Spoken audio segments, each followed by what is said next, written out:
And I just couldn't resist Sarah's posting. We did not meet through a personal ad. I just want to tell you that. Yes, it's nice to have cameras.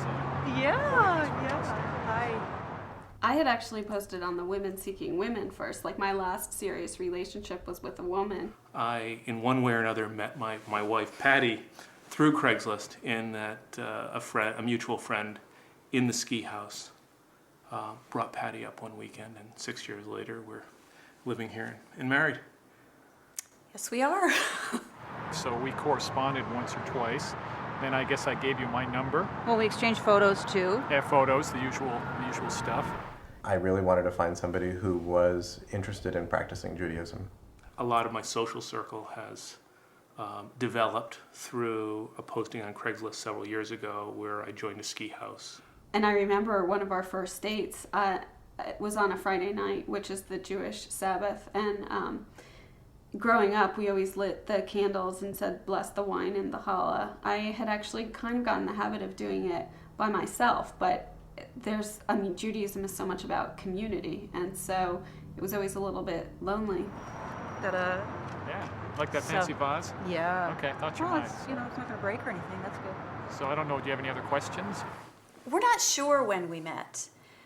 It was either in the morning of Valentine's Day or the evening, because I met all these people in the ski house outside in a blizzard, and everybody had their face masks on, and so I don't know if I met Peter then or later in the day. And I actually invited him to join me for that portion of my evening, which was actually kind of a big step for me, because I had been out with other people on Friday, but I didn't want to share my Sabbath with them yet. But That was our third date.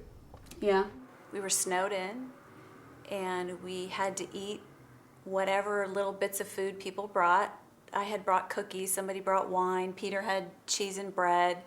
And so there were about 10 of us who were stuck inside, and it was great. We all got to know each other. But, sometimes you can be real intimate. You live with somebody for a long time, and, things happen, and you don't know why. My name is Samir. I had two postings. One was a personal. Can you read it to us? Oh, okay.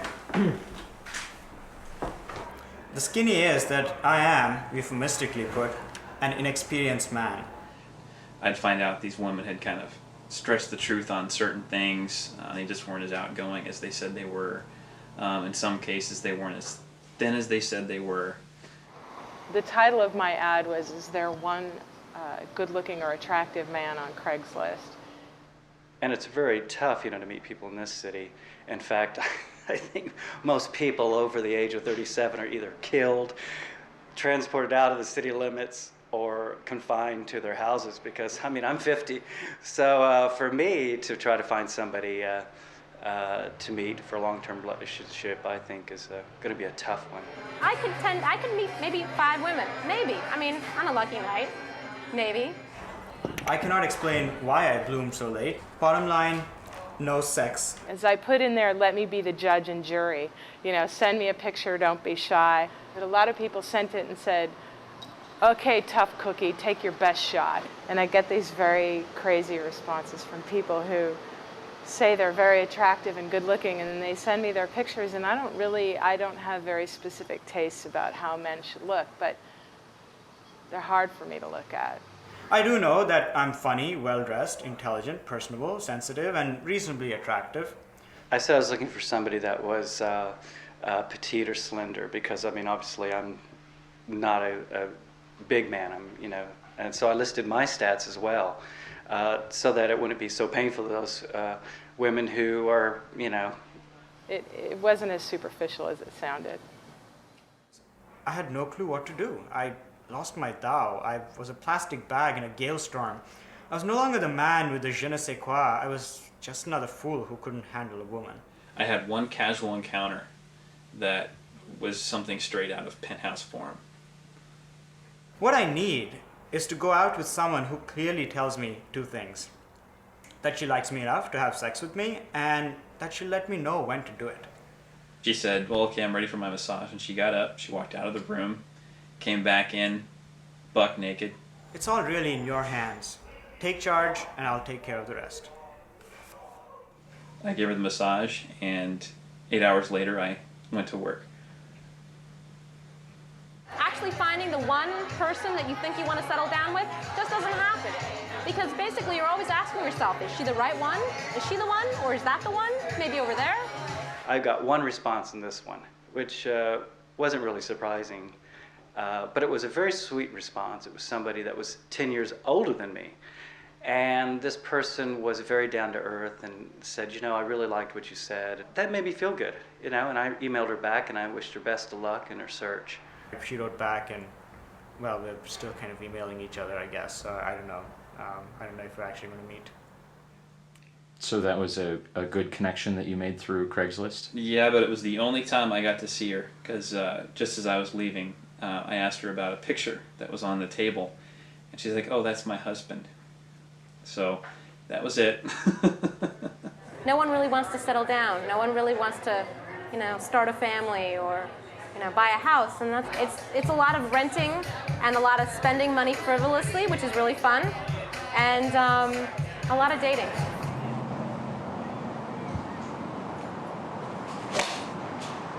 Here we are golfing and talking about Craigslist and all the wonderful things, and I even met somebody that wants to go golfing. Saying hello, meet each other. You get people with values that are not out to rip people off, and this has been most of my experience, is that there's really good people that are all aware that there's stuff out there to be wary of, and that almost gives them sort of a hypersensitivity to that, and they go to the other extreme and really try to bring a code of ethics to their behaviors, you know, involved around the internet. And I'm finding a lot of that. You guys got bigger stuff. Me, 51 years old, looks 52. 6'2", 170, looks 150. White guy.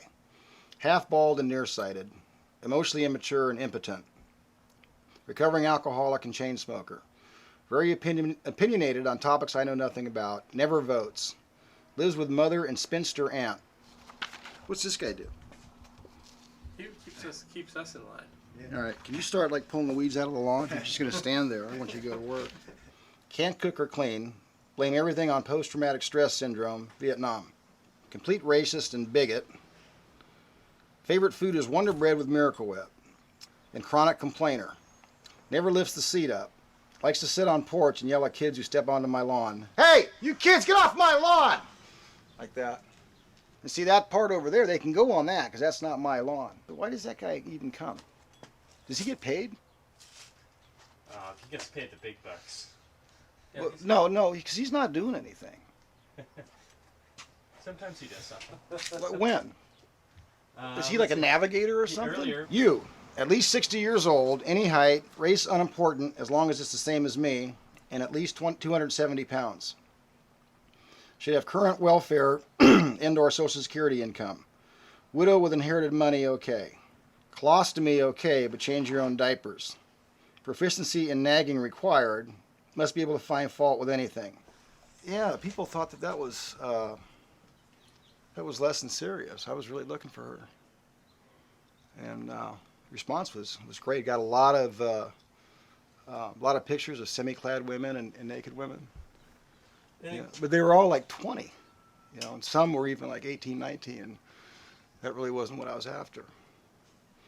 And they were small. They were like 110. 270 pounds means 270 pounds. And that's going to be the hard part, is going through them and figuring who the lucky lady's going to be. So I'm really not very intelligent. And it's probably from that post-traumatic stress syndrome. If you guys had read my ad, you'd known that.